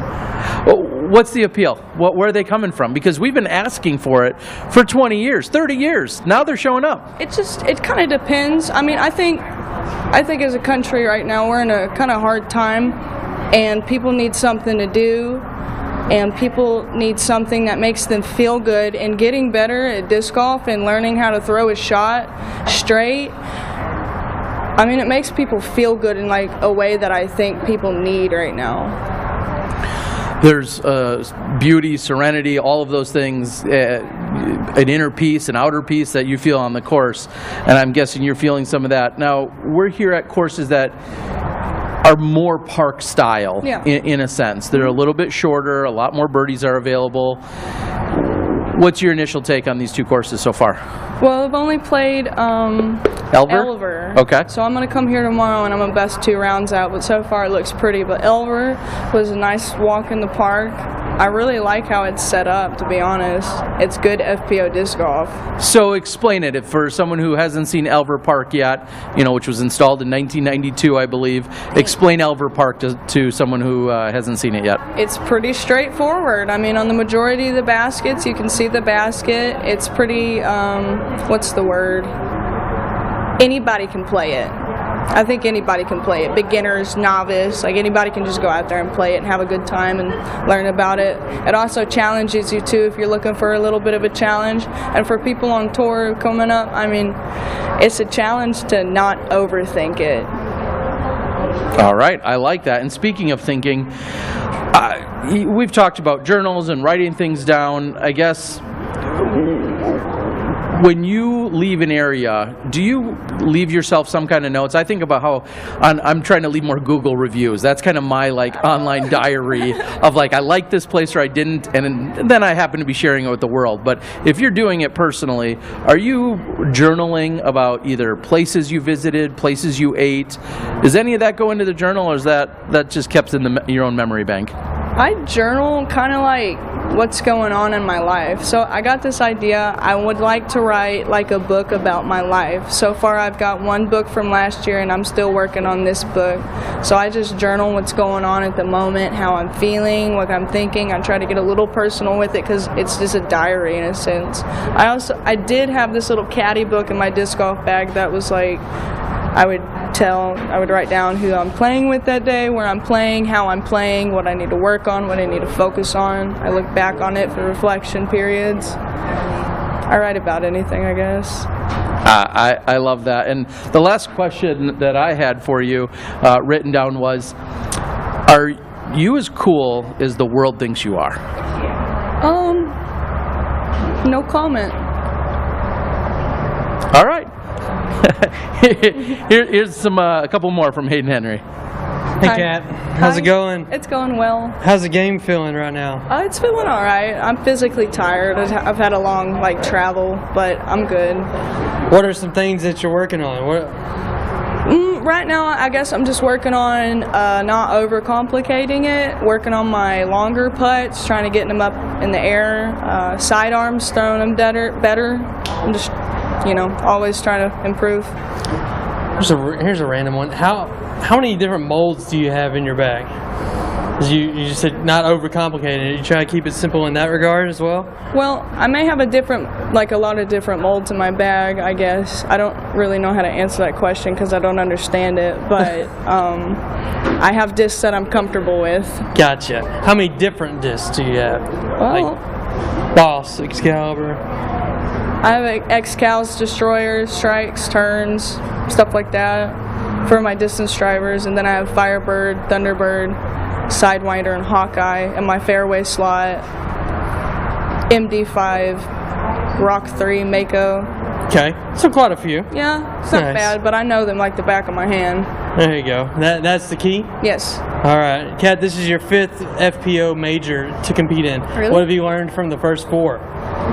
on this Well, stage? this is the first time I'm recognizing it as a major. I try to just think about every tournament as a tournament, I guess. I don't really look at the tier, but that's pretty cool. Number 5.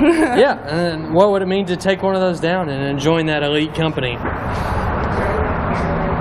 I guess we'll have to wait and see.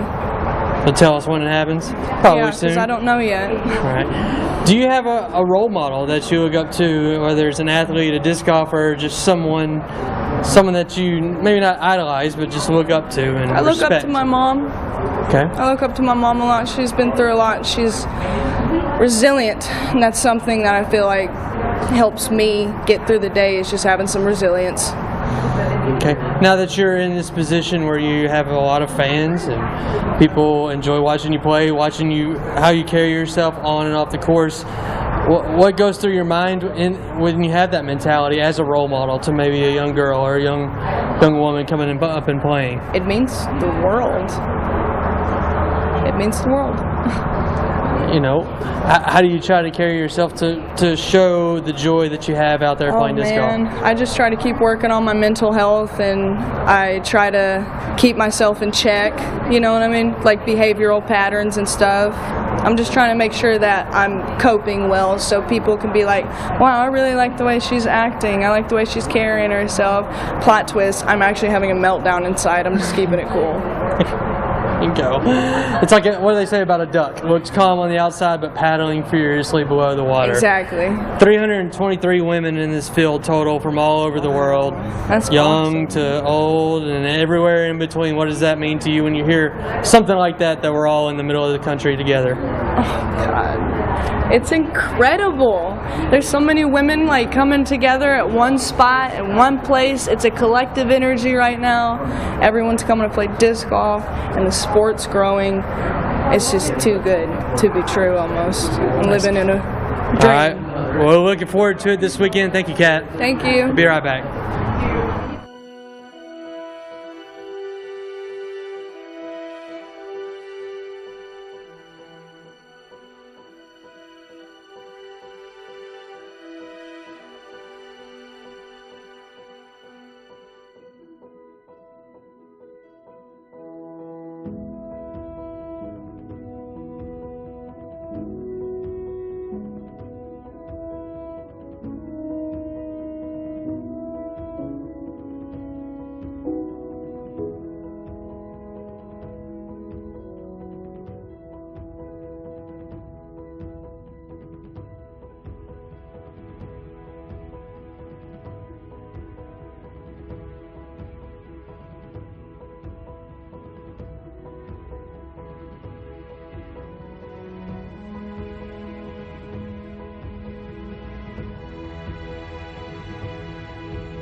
Welcome back, everyone. Henna Blomroos is joining us, and first question is, how are you feeling? You didn't play last weekend. We saw you at the Preserve, but you didn't play. So how are you feeling? I'm feeling good, but my lower back is not feeling good.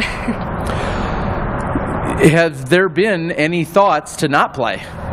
I mean, this week. I know you took off last weekend. Did you think, like, well, maybe I still shouldn't play? No, I will play this tournament no matter what. So what is it about your back? Is this common? Has this happened before? What is it about your back? This happened in Las Vegas this year, but after that it have been good, but a month ago it went again, and I don't know. I know you travel with and you're good friends with Jennifer Allen, and with her background.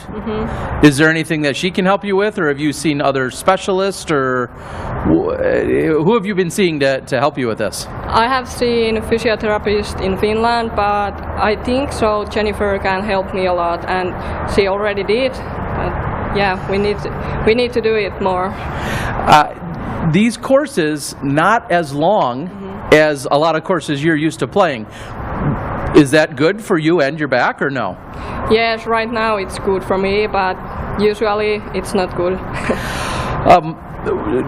When does it hurt? Is it throwing long drives, approaching, putting all the time, just walking? When does your back hurt? And only driving, full power drives hurts a lot, but putting and approaching and everything else feels good. So how many full power drives do you even need out here, though? These courses are kind of short for you. Right now I need a lot of full power shots because I'm missing a lot of distance right now because my back, but yeah, a lot. What was it like walking around last weekend, just watching your friends and the people you normally are playing with or even beating, but what was it like just walking around with everybody? I didn't like just watch disc golf. I always want to play, so it was a little bit boring and stupid, but yeah. I'm sorry. No, don't be sorry. Don't be sorry. You're very competitive, and you don't like to watch other people when you could be doing it yourself, right? Yeah. Were you helping Eveliina, or kind of like a caddy, or were you just walking along and not talking strategy at all? I think Eveliina is only one who can answer that if I'm helping her, but I think we are just talking whatever comes mind, so I think that's good. Yeah, but not necessarily about golf, or was it? Sometimes, but not that much. Okay. Huge field here, over 90 women. What does that feel like to have so many other competitors in your division? It feels so good. I haven't been in tournament like this before, so it's amazing. Describe, or maybe compare, what the FPO division in Finland and Europe, what is that like versus coming to play here in the U.S.? We have a couple really good players there, but we don't have so many players total, so it feels so much different to come here, more competitive, more good players. Okay. And now, thinking of the two courses, did you play them both? Yeah. Which course do you like better, and why? I think the more wooded course is more good for me because right now I'm only I'm more accurate right now than throwing distance, so I think that's good for me. Okay, so the Elver Park, a little more accuracy is the one that you're preferring right now. We keep asking what people are doing when they come to Wisconsin and things that you're enjoying, especially being from overseas. You've had Culvers and cheese curds. Have you done all of those things yet? No. No? No. You tried cheese curds? Yeah, maybe. Okay, good. Is there anything else you're going to do while you're here that you want to make sure you experience in Wisconsin? I don't know. Maybe nothing special. We are going to eat Longhorn Steakhouse someday, but that's there you go. Okay. All right. Looks like Matt here has another question for you. Can you just talk about your friendship with Eveliina? I know it's, you two are coming from a similar place, you're a similar age. Do you ever get sick of each other, or do you just can't get enough of each other? And when did you two meet? We met first time at 2014, but we became friends maybe 2015, and after that we have always been together. So you two, would you consider yourself inseparable? It seems like you're always together. Do you talk disc golf all the time, or is it just anything? Just anything. We don't talk that much disc golf. We talk anything, everything, yeah. All right, and one of my final questions is, what does your schedule look like? How long are you here? What are you going to play versus when you go back and play in Europe? We are leaving after this tournament Monday. We are flying back home, and we have 1 week off, and then we have European Open in Nokia. All right. Anything else you want to say to the world? Everybody's watching. Thank you for watching, and hope so you see some incredible shots. All right, everyone. That's Henna Blomroos. Thank you for joining us. Thank you.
Welcome back, everyone. Joining us now is Eveliina Salonen. And Eveliina, last week you said that your putting was about 90% mental.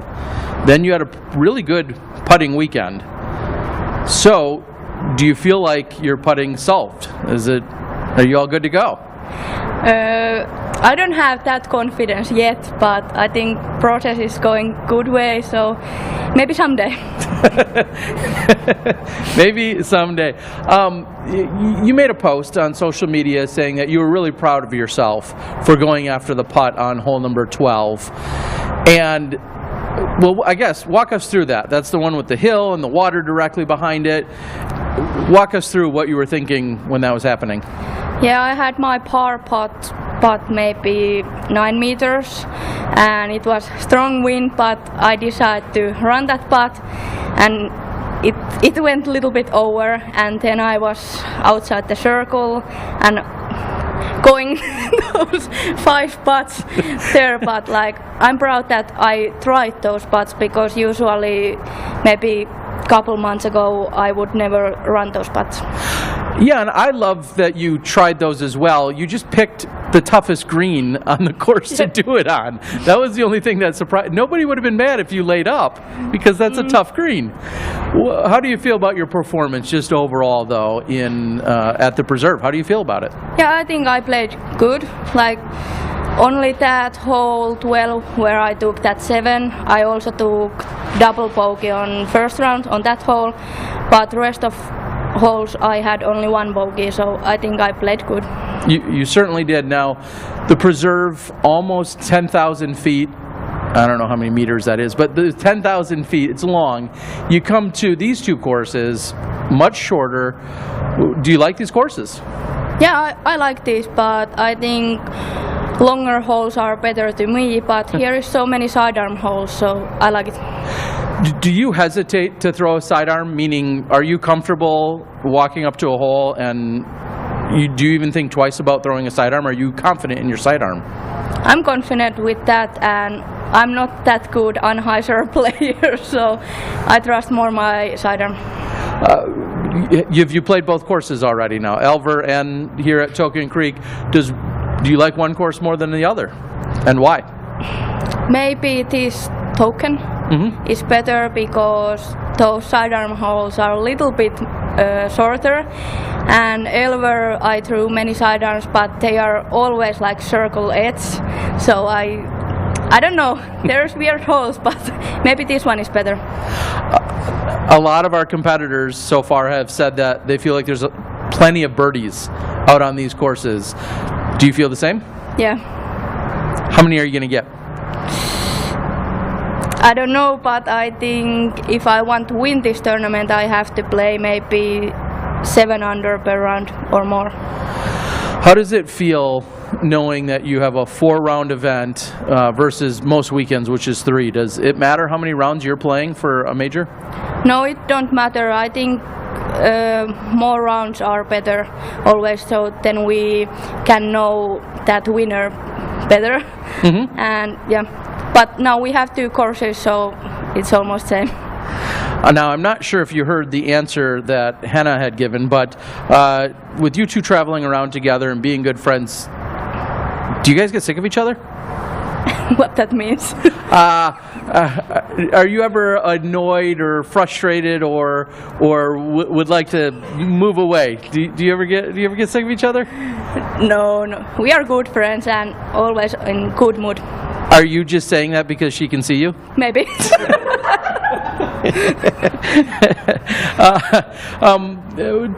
Tell the world what it means for you to come, both of you, to come here to the U.S. and play against a huge field of women and playing the best, most competitive golf. What does that mean to you as a competitor? How do you feel about that?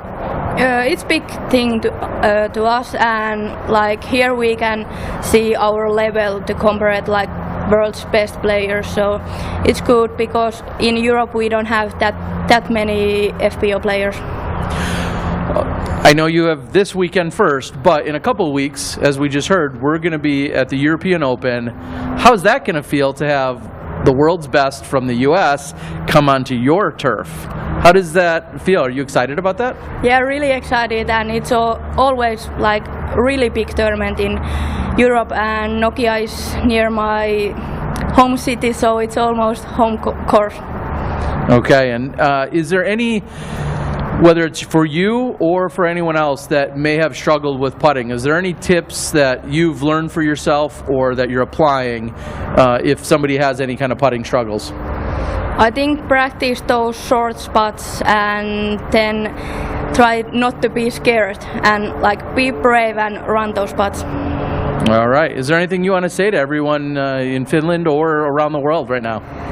Thank you everybody, and greetings to Finland. All right, everyone. Thank you for joining us. That's Eveliina Salonen. Best of luck to you this week. Thank you.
And welcome back, everyone. Joining us now is Tita Ugalde.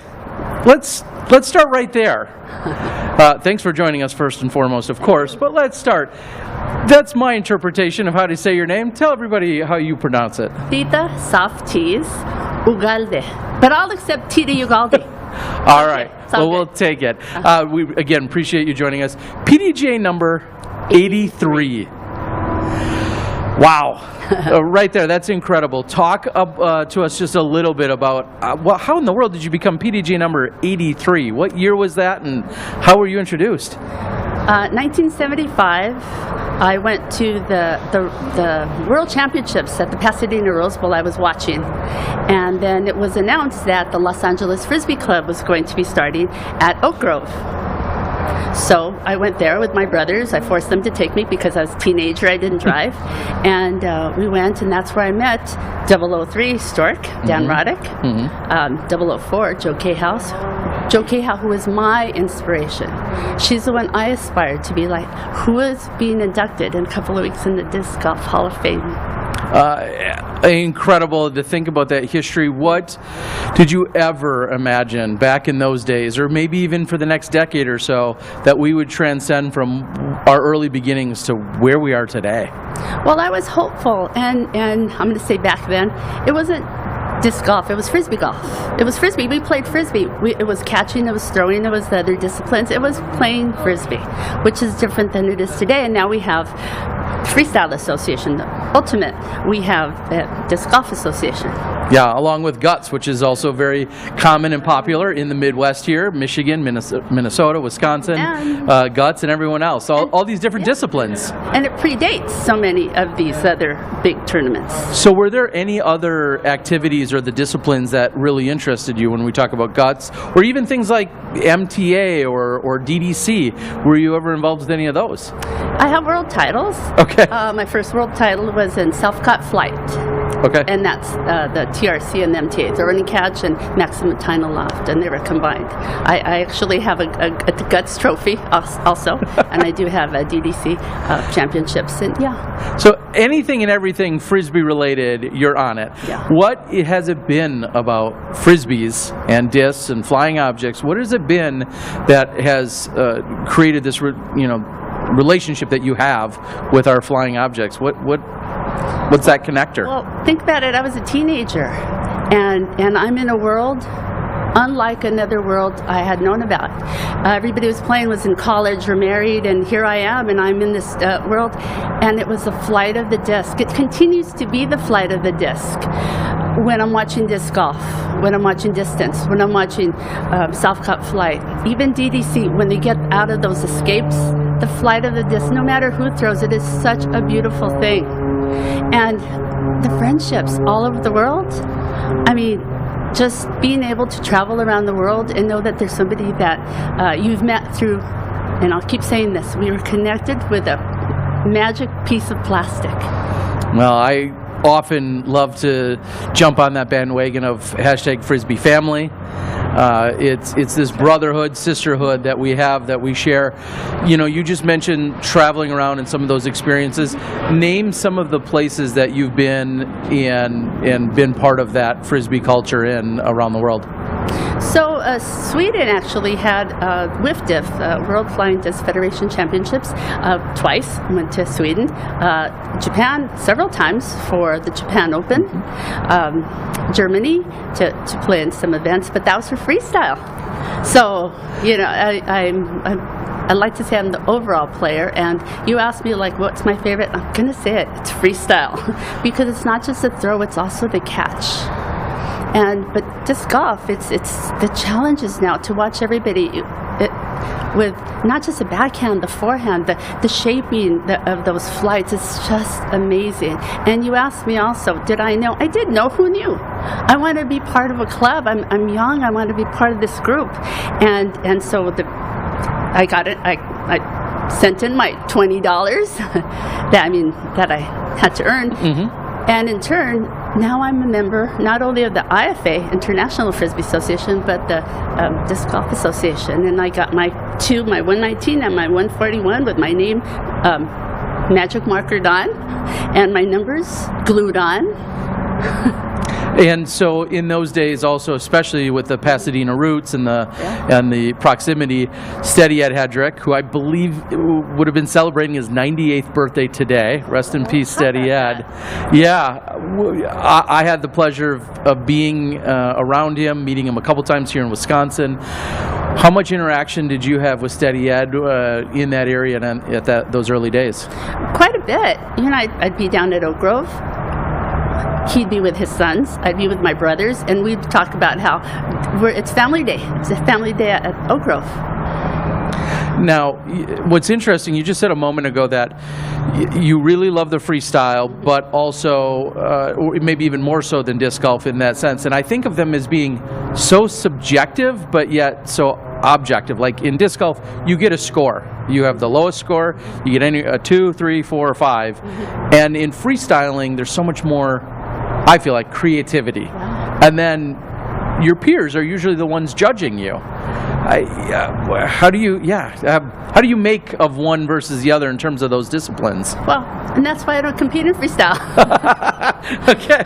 I have one brother who I'll freestyle with. I have another brother who I will play disc golf with. In fact, I just played on Friday with Stork, Dan Mangoni, both the Hall of Fame, and my brother was playing with a 40 mold, a 119 gram disc, and the flights are just so beautiful, but that beautiful flight again is what we seek. So speak to everyone. I'm fortunate enough to know when you say a 119 or a 40 mold, I know exactly what that means, but describe to the world, and I know we don't have one in front of us, but describe to the world what that means and maybe what some of those other molds would mean if you referenced one. So we played Frisbee. Whammo put out a Frisbee. That was a trademark, Frisbee, and it was a rounded, the edge was rounded. It was Dave Dunapace, thank you, Dave, for coming up with the bevel edge, which single-handedly transformed our world as we know it. Shout out Dave Dunapace. Yeah, I guess that'd be a great follow-up, which is, I think it was 1983 was the year for Dave Dunapace and the beveled edge with Innova, him and then his eventual partners who've gone on to help shape and mold our entire landscape of all of disc golf, truly. Pre-beveled edge, post-beveled edge, or mid-beveled edge where we are now, those are two different worlds. Absolutely. How do you even translate that to the kids these days? We'll use that in air quotes. How do you even translate pre-beveled edge to where we are today? Well, what's available now? The bevel edge, right? And the putters. And so then we'll say, get a starter kit. Because it's got the driver, beveled, it's got the putter, the rounded, and it's got the mid-range. So that's how to translate this to the best of my knowledge when I'm teaching. So those starter kits are almost a step through history in a sense as well, is what it kind of feels like. And speaking of, we'll say, stepping through history, you've recently retired. Yay! Congratulations, after 42 years in education. What does that feel like? Well, like my friend would say, my superpower was to teach confident scholars, the little ones. And so I just got a message right before this. Hi, Miss Ugalde, how are you doing? How's your tournament going? I still have connections with my students, so it's lovely when my students just graduated from Berkeley. I mean, it goes on. Well, they seem like they were very lucky to have you. Final question and thought on 323 women here, the largest collection of women competitors on one side or at one event outside of your Women's Global. What does that mean to you personally? Personally, it's huge when I see the women, 320 plus women together, all shapes, all sizes, all divisions, all skills, all backgrounds, to come together in this community. How fortunate are we? All these volunteers putting it all together for us. When there was a time when some of us would go to tournaments and there wasn't a women's division. Forget the prize, there wasn't a division.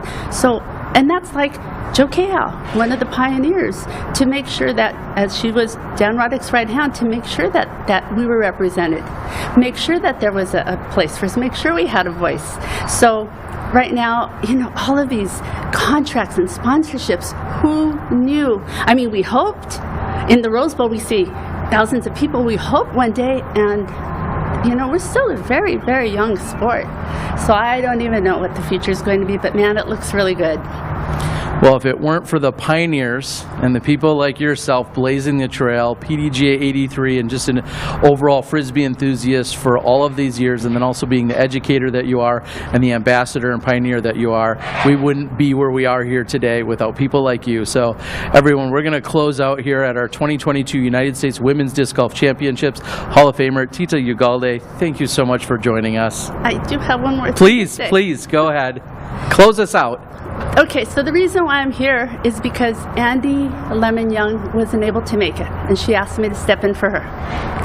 And, you know, she would have been here, she would have been the defending champion, right? But because of the Disc Golf Hall of Fame induction ceremony that's coming up, the professional that she is, she decided that she would skip this to make sure that that event would go so well. So shout out to Andy, shout out to George Sappenfield, because there are two administrators for the Disc Golf Hall of Fame, which is a separate entity that honors the highest honor in disc golf. Well, as you said, Andy and the rest of the crew and all of our pioneers and ambassadors, we wouldn't be here without all the efforts and energies, and like you just said, the dedication, the selfless dedication that people like Andy have given, and we appreciate it. Thank you so much. And thank you guys. All right, everyone, that's all of us from here at the 2022 United States Women's Disc Golf Championships.